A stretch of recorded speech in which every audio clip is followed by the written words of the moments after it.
Hey guys, it's Thomas here, and today I want to talk about startup reporting.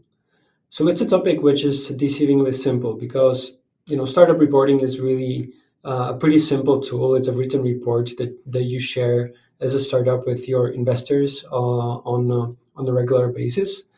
But in this video, I want to give you a few tips and tricks and do's and don'ts that I think are worthwhile keeping in your mind when putting this together, and they can really up your reporting game. So let's get into it. And the first big area to talk about is the structure and the form factor of the report itself. And this is obviously very dependent on each company and each startup, but there are a few general principles here. So first of all, aim at something that the investor can read in 3 to 5 minutes maximum. Because if you put yourself in their shoes, they're receiving a lot of these emails. So really, simplicity is the key, and brevity is super important. So 3 to 5 minutes of reading time per report, I would say, is the optimum. Second of all, keep the language straightforward.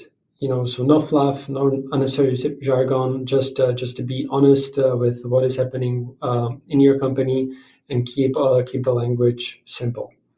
Also, be consistent with the format that you come up with. So try to avoid unnecessary format changes and structure changes from report to report, because then for the investors it gets confusing. Strike a balance between reporting qualitative and quantitative data. So what that means is that you really want to sort of like provide a across the board reports and snapshot of what is happening in the company, and that includes qualitative information. So what is happening with the team, for example, what is happening with the customers, with the pipeline, etc., etc. But also very importantly, it's quantitative data. So numbers and metrics that you're tracking. That leads me to the last quick point in this section, and that is, don't forget to establish a set of KPIs or North Star metrics that you're tracking over time and report on these. Because if you change them all the time, again, there's no consistency, it gets confusing. So try to figure out like what your metrics are early on and stick to reporting them. The next big thing is being consistent. And as in a lot of other things, consistency is important here as well.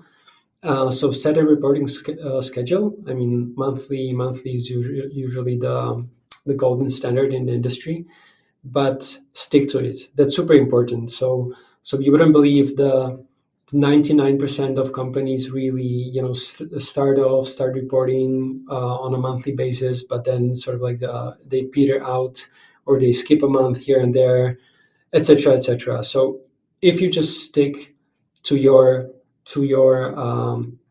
frequency as a company, you're basically ahead of a lot of your competition. So this is important one, and it's just about that grit of putting that report out there, but just sticking to your frequency is a big one. Tip number 3 is using your reporting beyond your investor base. And even though it's called investor reporting, it's not just about your existing investors. It's a powerful tool that you can use to engage different stakeholders. So customers, prospective investors that you want to keep in the loop for future fundraising endeavors or discussions, and obviously,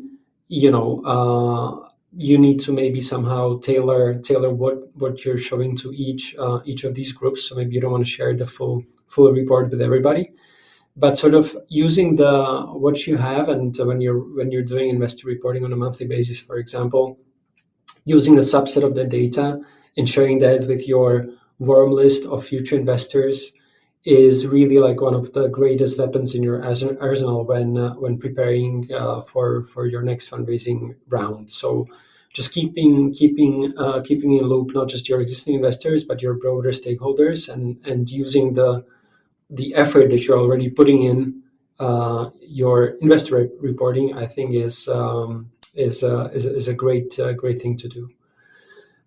Tip number 4 is using the reporting to ask for help from your investors. So that investor reporting, is always looked at as a one-way street. So a company reporting to investors, but you should really use the report as a channel to ask for help or assistance from your VCs when it makes sense. So when making a request, do ensure that it's actionable and that you just focus on 1 or 2 key things that you need. So don't overwhelm the audience with asking for 10 different things and not being specific enough. So really be specific, ask for 1 or 2 key things that will really help the company in that month, and usually put that ask at the very end of the report. That's what you would usually see. Tip number 5 is just keeping it simple, and that kind of ties the loop with what I started out with.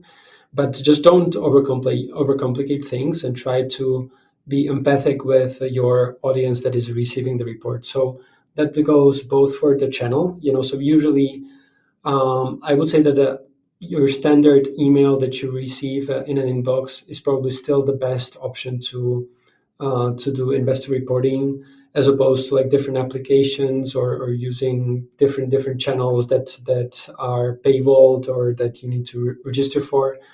It's about removing that friction for your investors or for your audience. So stick to the essentials in how you deliver the reporting, and also content itself. So I hope this has been helpful. And these are just like a very, very simple and obvious and maybe straightforward tips, but I think if you follow these couple of rules, it can really up your reporting game. And as I said in the video, think about startup reporting not as something that you have to do, but that it is actually super valuable for the company, because being aligned with your existing VCs is super important. Being able to ask for help from your existing investors is super important as well. And using this tool as a broader stakeholder engagement is also extremely valuable, and it can really make a difference in your fundraising efforts. So that is all for today. I hope this has been helpful, and if you have any questions, don't hesitate to reach out or comment. And also in the description of this video, you can find a simple reporting template that I've come up with that can be used in Notion. So if that sounds like something interesting, please check that out as well. Thank you very much, and have a great day.